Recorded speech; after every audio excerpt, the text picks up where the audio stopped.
GutPunched, Alzheimer's, and Caregivers. Navigating the insidious illness of Alzheimer's is something nobody asks for. The disease sneaks up on you and your loved one, and it feels like you've been sucker punched in the gut. Then you ask, where do we turn for help? Who do we call? What do we do? These questions and more are what we hope to answer and give you some direction and hope. Now let's join our host, Jeff Edwards. Greetings and welcome. This is GutPunched, Alzheimer's and Caregivers, episode 60, or Fathers and Alzheimer's. Is there a connection? And a really good interview with Dr. Ed Shaw. How's everybody doing? Great, I hope. Thanks for joining us. Wow, we're halfway through June already. Can you believe it? So many things happening. First off, happy Father's Day to all you fathers. We're recording this on Father's Day weekend, and so we may be a day late. June is also Alzheimer's and Brain Awareness Month, so take charge of your brain health for yourself and your loved ones. June is also the start of hurricane season, and so far so good. We'll be discussing that topic in our next episode. And schools are closed for summer. Oh, I almost forgot. We've reached another milestone. This is our 60th episode. Who would have thunk it? Well, here's what we're going to talk about this week. For Father's Day, an article about a father with Alzheimer's may increase your risk of Alzheimer's. And a very good conversation with Dr. Ed Shaw, a 4-book author, a national and local speaker, a part-time counselor, and most importantly, a former caregiver and someone who leads several caregiver support groups.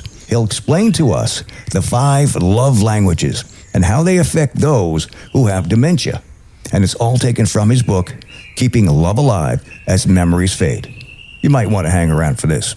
Okay, the rules we follow at GutPunched, Alzheimer's, and Caregivers are simple. 1, you have to take care of yourself, because if something happens to you, who is going to take care of your loved one? Number 2, you can't do it alone. You need help. Find good caregiver groups or network with friends or relatives. 3, make a list of people, friends, relatives, co-workers who have offered to help you in time of need. And then make the list of things you need done but can't do yourself, because caregiving duties are overwhelming. Use the lists. Start at the top and keep going till you get what you need done. And you're going to find that very helpful. And number 4, create a help signal. Identify a cue or phrase to confirm your loved one is comfortable with receiving help. Something your loved one can remember, or write it down on an index card or something like that so they can save it and locate it. It will help put them at ease, and it'll help you. Okay, let's get going. Are you ready? Here we go. A father with Alzheimer's may increase your risk. Having a father with Alzheimer's disease could put you at risk for brain changes linked to the degenerative disorder a new study finds. People whose fathers fell prey to Alzheimer's had a greater spread of tau proteins in their brain, according to findings published in the journal Neurology. Toxic tau tangles in the brain are a hallmark of advanced Alzheimer's dementia. Up to now, it's typically been believed that any genetic risk for Alzheimer's is passed along by mothers with the disease rather than fathers, researchers noted. Quote, we were surprised to see that people with a father with Alzheimer's were more vulnerable to the spread of tau in the brain, as we had hypothesized that we would see more brain changes in people with affective mothers. Senior researcher Sylvia Villeneuve said in a news release. She is research chair in early detection of Alzheimer's disease at McGill University in Montreal, Canada. For the study, researchers looked at 243 people with family history of Alzheimer's who had no thinking or memory problems themselves by an average age of 68. Now, the team defined family history as one or both parents with the disease, or at least 2 siblings with the disease. Participants underwent brain scans and cognitive testing at the outset, and then during an average follow-up of nearly 7 years. During the follow-up period, 71 people developed mild cognitive impairment, which is an early sign of potential Alzheimer's. People who had a father with Alzheimer's had a greater spread of tau protein in their brains, researchers found. People who had a father with Alzheimer's had a greater spread of tau protein in their brains, researchers found. Further, those with more tau in their brains also experienced greater cognitive decline if they had a father with Alzheimer's, the results showed. Overall, women tended to have heavier buildup of tau in their brains, suggesting that women are more susceptible to the spread of tau, researchers wrote. Quote, this suggests that the female sex is more strongly associated with late-stage tau accumulation, aligning with previous findings of faster cognitive decline in female patients with Alzheimer's disease once impairment begins, says in an accompanying editorial co-written by Ledwine College, a postdoctoral fellow in the Clinical Memory Research Unit at Lund University in Sweden. Better understanding these vulnerabilities could help us design personalized interventions to help protect against Alzheimer's disease, study author Villanueva said, and these findings were published April 9th. We'll be right back to Gut Punched, Alzheimer's and Caregivers. Alzheimer's and dementia bring many challenges, but you don't have to face them alone. The Deepen Center offers free services to support caregivers and families. With over 30 monthly support groups, workshops, online resources, and personalized one-on-one consultations, they provide education, connection, and guidance to help you navigate caregiving. At the Deepen Center, no one faces dementia alone. Visit deepencenter.com today.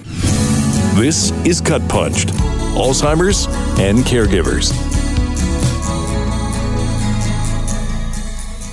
I had the opportunity to attend a seminar back in February of this year. It was held at the McGregor Baptist Church in Fort Myers, Florida. Now, this was an all-day affair and had lots of wonderful guest speakers and tons of information regarding Alzheimer's and dementia. I purchased a couple books, and one in particular was Keeping Love Alive as Memories Fade. One of the main topics in the book I was intrigued by is, what are the 5 love languages? Something I've never heard of before. And I know you're going to find this conversation fascinating. Now, our guest speaker today is Dr. Ed Shaw. Ed is both a physician and a mental health counselor. After 25 years of medical practice as an oncologist, Ed was called into his current career in grief and loss counseling following the 9-year Alzheimer's journey of his late wife, Rebecca, who was diagnosed with dementia at the age of 53. As an author, Ed has written 4 books for dementia caregivers and medical and mental health professionals, including the Dementia Care Partners Workbook, and with Dr. Gary Chapman, Keeping Love Alive as Memories Fade, the 5 love languages and the Alzheimer's journey. Now, Ed is also a speaker both locally and nationally for audiences of seniors, dementia caregivers, and healthcare professionals on a variety of topics, including aging, dementia, geriatric mental health. He is now semi-retired, works as a part-time counselor at New Salem Counseling and the Counseling Ministry of Calvary Church in Winston-Salem, and leads several caregiver support groups. It's our pleasure to introduce Dr. Ed Shaw. Hi, Ed. How you doing today? I'm great, Jeff. Thanks for having me today. We're glad to have you. I know we don't have all that much time, but I was just going through the book, Keeping Love Alive as Memories Fade, the 5 love languages and Alzheimer's journey. What are the 5 love languages? Tell us about that. Words of affirmation. So when somebody says an affirming word or phrase to you, like I love you, for example. The next one is quality time, where you sort of spend focused time with another person that you care about. The third love language is receiving gifts. These can be purchase gifts, they can be handmade gifts, just something that you give another person, a material sort of thing that communicates love. The next love language is acts of service, which, as the name implies, it's just doing something for another person, especially if you do something I'm asking you to do it. And then the last, again, in no particular order, is physical touch. So communicating your love through physical touch, like a hug, for instance. Mm-hmm. So those are the 5 love languages that Dr. Chapman developed more than 25 years ago now. And how are these 5 love languages used in a relationship not affected by dementia? Typically, we each have a primary love language. Sometimes we'll have a couple of the love languages that are ways that we prefer to show our love to somebody. And what we often do is let's say you're a physical touch person, you're a hugger. That's how I am. So I'll communicate my love for another person by giving them a hug. But the way we use the 5 love languages in relationship is we learn what our partner, our spouse, could be a family member, a grandchild, whoever is a person you'd convey love to. You want to understand how they like to be loved. So let's say that your spouse is someone who prefers gifts, but your love language is physical touch. Well, to convey your love to her, you might give her a hug. But for her, that hug may not convey the feeling of love as much as like giving her flowers. So we use the 5 love languages. We understand them in a partnership, in a marriage, in a family relationship. So we know how to communicate love to the person in the way they want to receive it. And that's what really helps build relationships. Gotcha. Now, the 5 love languages used when someone you love has dementia. How is that utilized? So when we think about dementia, often we think about kind of issues with memory loss or difficulty doing things like multitasking. These are the cognitive challenges that go along with dementia. What we often don't think about is that dementia affects emotional expression or the receipt of emotions in a person with dementia. So often a person living with dementia, they may not be able to express emotion like you or me. As you know, in the book Keeping Love Alive, my wife, now my late wife, had Alzheimer's disease, and as her journey progressed, it became more difficult for her to express her emotion to me. So she lost her ability to use words in communication. So she couldn't say, I love you anymore. Even things like giving a hug were things that she didn't really think about anymore. So the person with dementia, their ability to express emotion progressively declines through the journey. On the other hand, their ability to receive emotion never changes, all the way to the end of the journey till they take their last breath. So the dynamic changes. So in a relationship unaffected by dementia, you think about yourself as being equal partners in the relationship, both giving and receiving emotion. But in a relationship affected by dementia, because the person can't express their emotion, the whole burden of emotion in the relationship falls to the care partner. So in other words, I would show my love to Rebecca. I would tell her I loved her. I would hug her. But I had to let go of the expectation that she could say I love you back to me or hug me back, because that ability was lost as her dementia progressed. Right.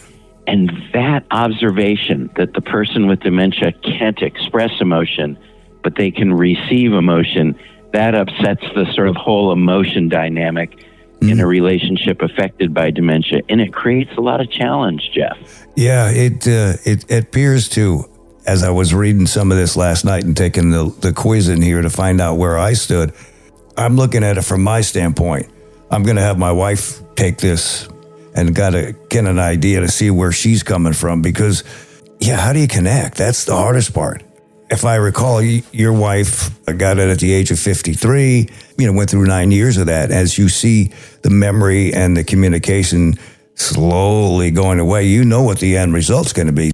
Mentally, that's also very difficult, and emotionally very difficult. So if this is a way to communicate, it makes a lot more sense now, hearing it that way.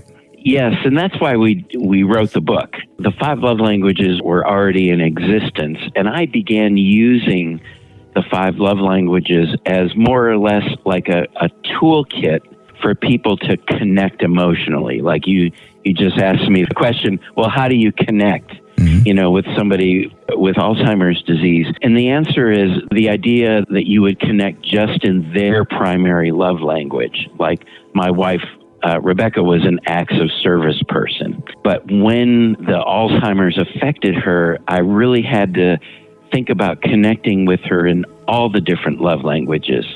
So sometimes she would understand words of affirmation. She would understand the I love you. She would value the quality time that we had together. She loved getting gifts. So as her dementia progressed, she loved gifts of food like an ice cream cone or a chocolate chip cookie or a cup of coffee. Doing an act of service. So one of the things she used to love doing was she loved doing dishes. So my way of helping her as her dementia progressed was to actually work with her to do the dishes after we ate a meal. Now, she was cognitively challenged in doing dishes, but I helped her do the dishes, and it was something that she loved. And so that was an act of service that I would give to her in an act of service that was familiar to her, doing dishes. And then lastly, physical touch. Now, that became tricky with her because as her dementia progressed, she became averse to touch. So this is true in people living with dementia, that the senses become magnified, and sometimes speaking to them in a normal voice would sound like a very loud voice to them. Or just a simple touch like a hug would not feel good anymore, almost like somebody who was on the autism spectrum. Or loud noises would be something they would become very sensitive to. When I did touch her, I had to be very, very aware of touch her lightly and touch her gently, and maybe start with sort of a neutral place on her body, like maybe giving her a little squeeze of her hand or a little touch on the shoulder where it wouldn't alarm or startle her. So, as you implied in your question, it does become more challenging to communicate emotion to somebody who has dementia, but you can use the 5 love languages and just do it in a thoughtful, sort of methodical way. You can reach that person. You can keep the love alive even though their memory is fading. The disease is insidious. What do? I mean, I don't know how you coped. I don't know. I look at it, how do I cope? Because I've been researching and I've been studying and reading everything I can and talking to a lot of people. I go to caregivers groups. I'm just waiting for that time that my wife doesn't remember me. And I know that it's going to come, but then I'm working on trying to prepare for it. I put that in a little box in my brain, compartmentalize it so I don't have to deal with it. Sometimes when I read stuff like I was reading last night, I go, oh, that's going to knock me off my feet. Got to deal with it. So I have to prepare mentally and emotionally. That's what I'm working on myself. That's why I like the 5 love languages, because I didn't understand that before. Now I do. You just described something that in the profession we call lost identity. It's where the person who has dementia, they don't recognize their spouse or their adult children, or, in Rebecca's case, even like parent, because she was so young when she got the disease.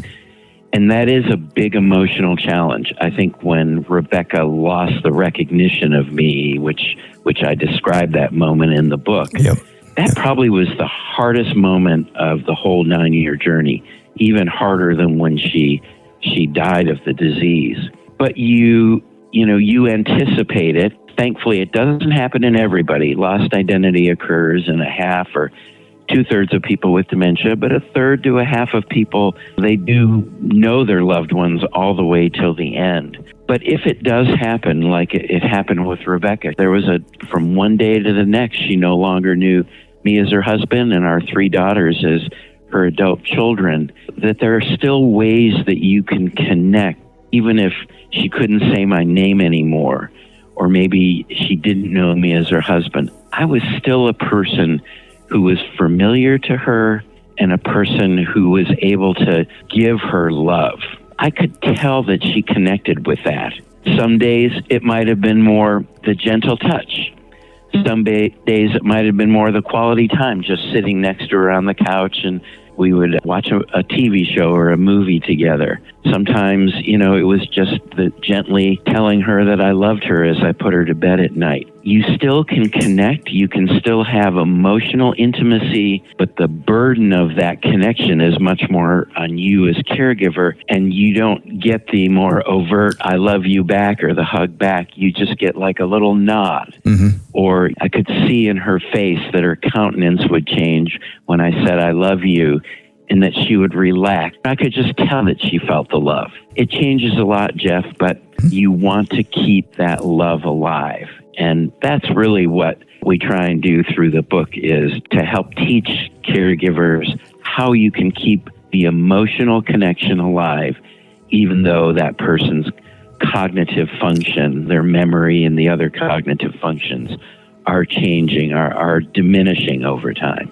How might this book help our listeners? I mean, we've kind of touched on it, but if you really wanted to get specific. I think, as I said earlier, the 5 love languages are like an emotional toolkit that you can use to connect with somebody who's living with dementia. So I think first the book just educates you about what the 5 love languages are.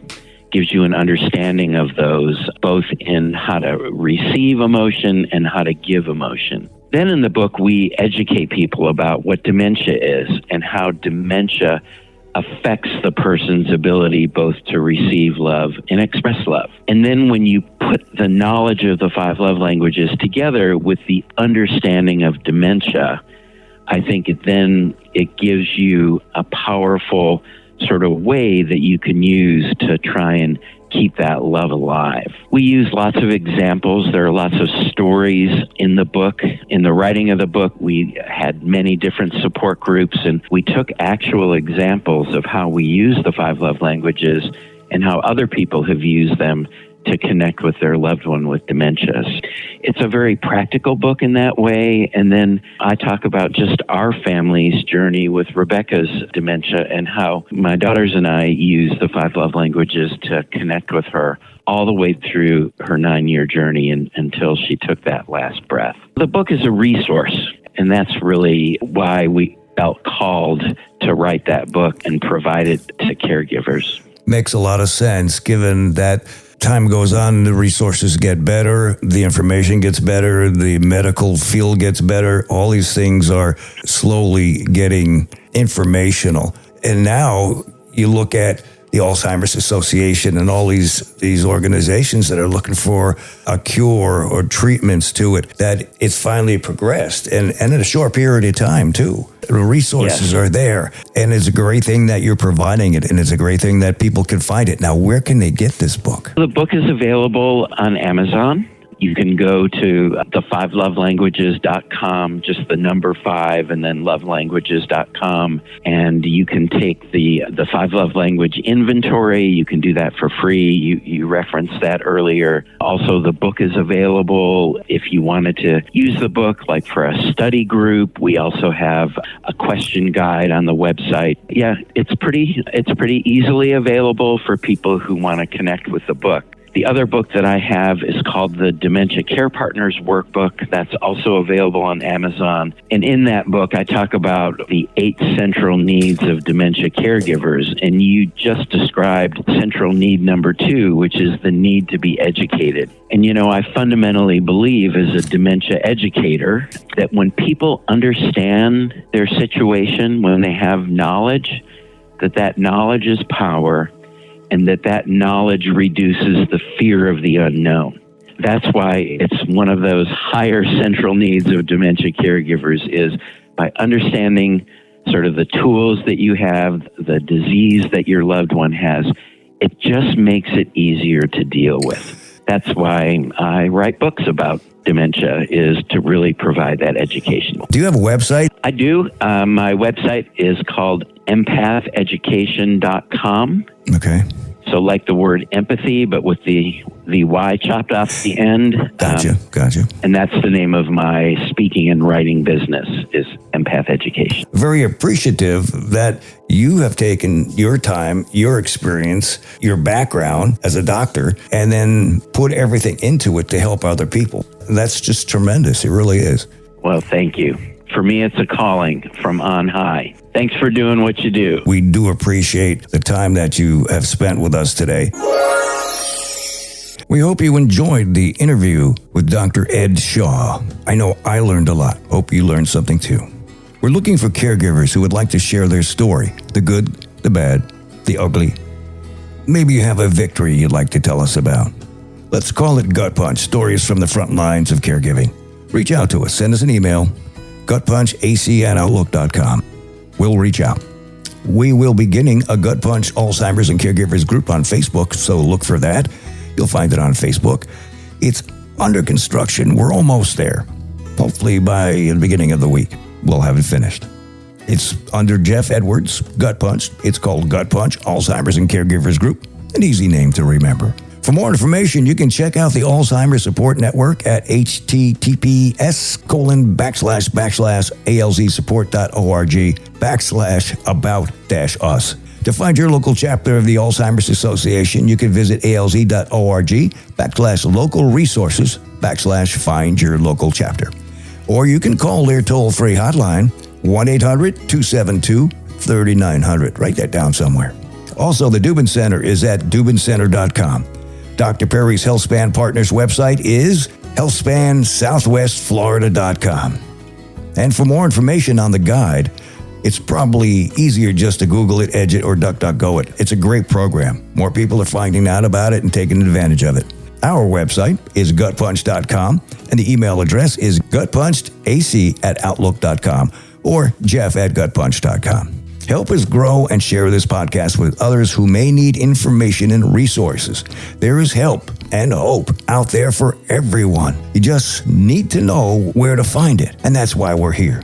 Thanks for joining us, and please come back again. God bless. This has been Gut Punched, Alzheimer's and Caregivers, with your host, Jeff Edwards. Don't forget to hit that like button and subscribe to us on all the platforms like Spotify, Apple, Pandora, and more. If you have a question or want to get in touch, our email is gutpunchedac@outlook.com.